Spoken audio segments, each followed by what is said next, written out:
नमस्कार प्रिय भक्तों, क्या आपने कभी सोचा है कि पूरी सृष्टि के रचयिता भगवान जगन्नाथ के हाथ और पैर अधूरे क्यों है?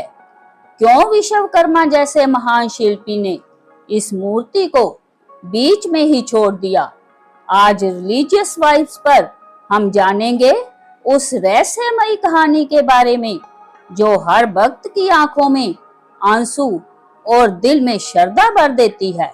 अगर आप भी जगन्नाथ जी के भक्त हैं तो कमेंट में जय जगन्नाथ लिखना ना भूले। तो चलिए श्रद्धा भाव से शुरू करते हैं।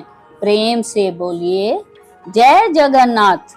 बहुत समय पहले राजा इंद्रदुमन नाम के एक परम विष्णु भक्त राजा थे। उनकी इच्छा थी कि वे स्वयं भगवान के ऐसे दिव्य स्वरूप के दर्शन करें जो पूरे संसार के कल्याण के लिए स्थापित हो।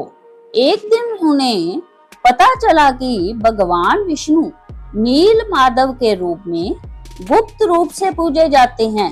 राजा ने अपने पुरोहित के भाई विद्यापति को उनकी खोज में भेजा। विद्यापति कई दिनों तक खोजते रहे। अंत में वे एक वनवासी प्रमुख विश्ववसु के पास पहुंचे जो गुप्त रूप से नील माधव की पूजा करते थे। बहुत आग्रह के बाद विश्ववसु उन्हें वहां ले जाने को तैयार हुए, लेकिन उनकी आंखों पर पट्टी बांध दी।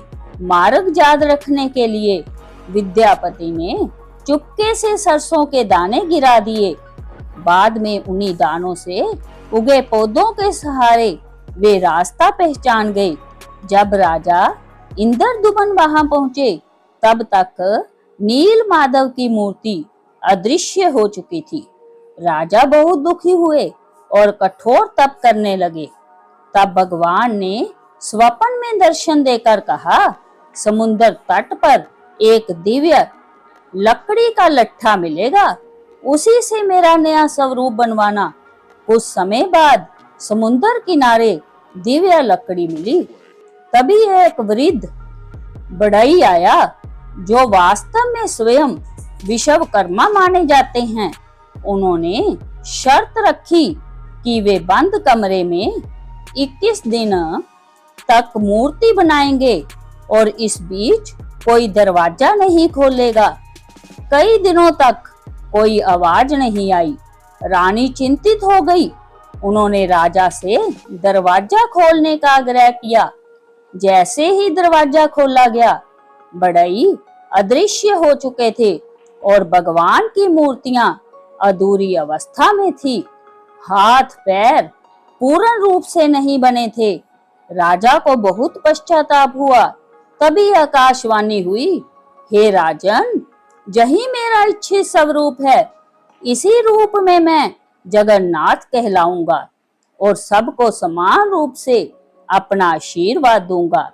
तब से श्री जगन्नाथ मंदिर में भगवान जगन्नाथ, उनके बड़े भाई बलभद्र और बहन सुभद्रा की उसी अद्वितीय रूप में पूजा होती है।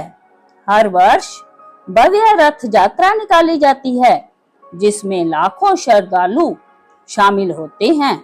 भगवान जगन्नाथ का स्वरूप हमें सिखाता है कि भगवान बाहरी पूर्णता नहीं बल्कि प्रेम, भक्ति और समर्पण को स्वीकार करते हैं।